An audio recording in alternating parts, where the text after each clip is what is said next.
चाहे राजनीति की हो, सामाजिक हो या हो घटना दुर्घटना की, बात चाहे भ्रष्टाचार की हो, जनता से जुड़े मुद्दों की हो या हो कानून व्यवस्था की, अब बातें होंगी आपके शहर की।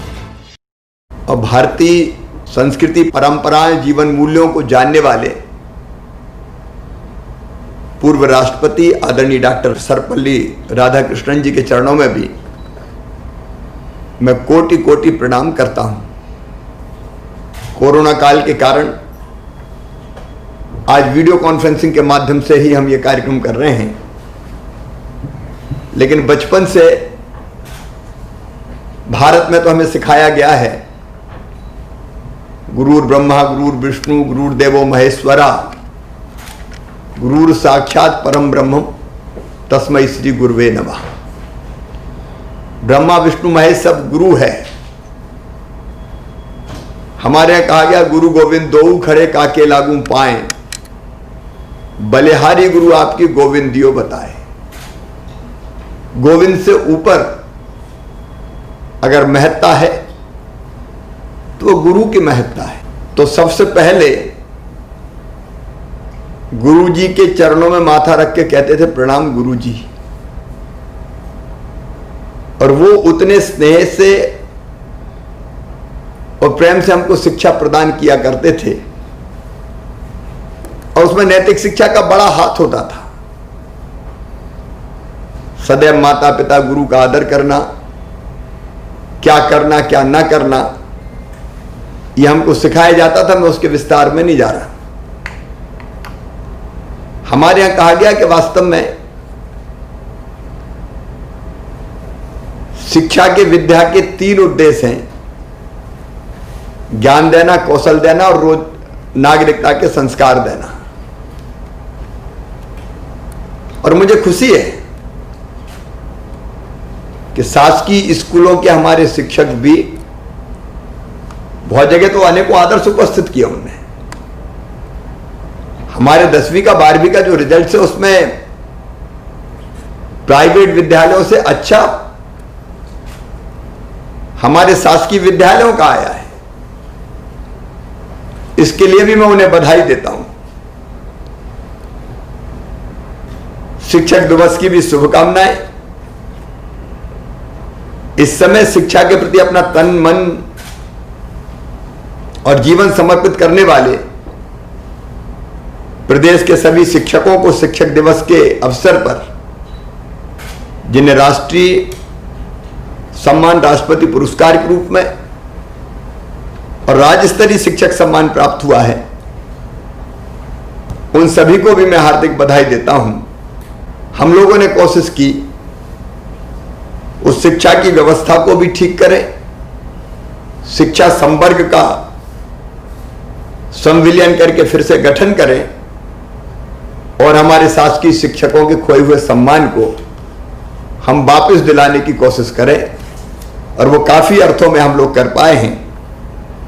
मैं इसलिए भी बधाई देना चाहता हूं कि कोरोना काल में सर्वाधिक प्रभावित हुई है शिक्षा। आज भी हम विद्यालय खोल नहीं पाए, लेकिन ऐसे समय हमारे शिक्षकों ने हार नहीं मानी। हमारा घर हमारा विद्यालय कार्यक्रम मध्य प्रदेश में अभिनव कार्यक्रम है, जहां घर घर भी हमारे शिक्षकों ने बच्चों को जाकर शिक्षा देने का, शिक्षा सुलभ कराने का अभिनंदनीय कार्य किया है। ऑनलाइन शिक्षा के रूप में भी स्कूलों में भी और कॉलेजेज में भी बहुत उल्लेखनीय प्रयास किए गए। इसके लिए भी मैं बधाई देता हूं। हम सब जानते हैं कि प्रधानमंत्री जी के नेतृत्व में नई शिक्षा नीति आई है। उस शिक्षा नीति के बेहतर क्रियान्वयन के लिए, मध्य प्रदेश में सबसे पहले क्रियान्वयन के लिए हम लोग प्रतिबद्ध हैं, और उसकी कई चीजों को मध्य प्रदेश में हम लागू करेंगे। आगामी 3 वर्ष में जो आत्मनिर्भर मध्य प्रदेश का हमने लक्ष्य बनाया है, उसमें शिक्षा जो हमारे जीवन के निर्माण का काम करती है बच्चों के, उस शिक्षा को हम कैसे ठीक ढंग से दे पाएंगे, इसका रोड मैप भी हमने तैयार किया है। नई शिक्षा नीति में विशेषकर व्यावसायिक शिक्षा भी, जो 6वीं की क्लास से देना है, उस पर भी हम विशेष ध्यान देंगे। शिक्षकों के प्रशिक्षण पर विशेष ध्यान दिया जाएगा ताकि एक ऐसा टैलेंट पूल हम बना सकें जो भविष्य में मध्य प्रदेश में रहकर भी आने वाली पीढ़ियों का विकास कर सके। हमारे विद्यालयों के बारे में भी हम बहुत गंभीरतापूर्वक विचार कर रहे हैं कि हम ऐसे विद्यालय प्रारंभ करें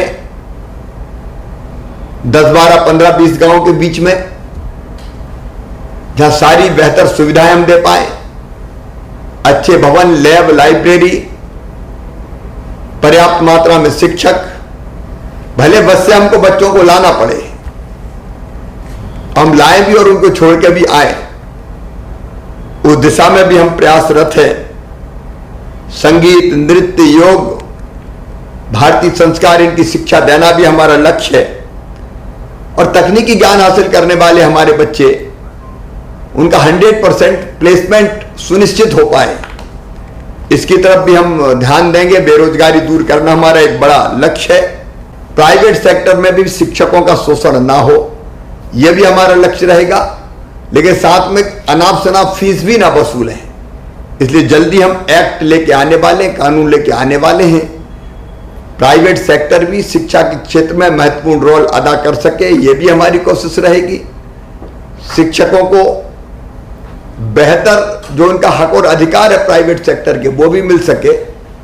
हमको मिलके बेहतर मध्य प्रदेश के निर्माण के लिए, अपने बच्चों के बेहतर भविष्य के लिए शिक्षा की व्यवस्था को और बेहतर ढंग से लागू करने का काम करना है। एक बार फिर आप सबका अभिनंदन, आप सबको शुभकामनाएं और आप सबको बहुत बहुत बधाई, प्रणाम, नमस्कार।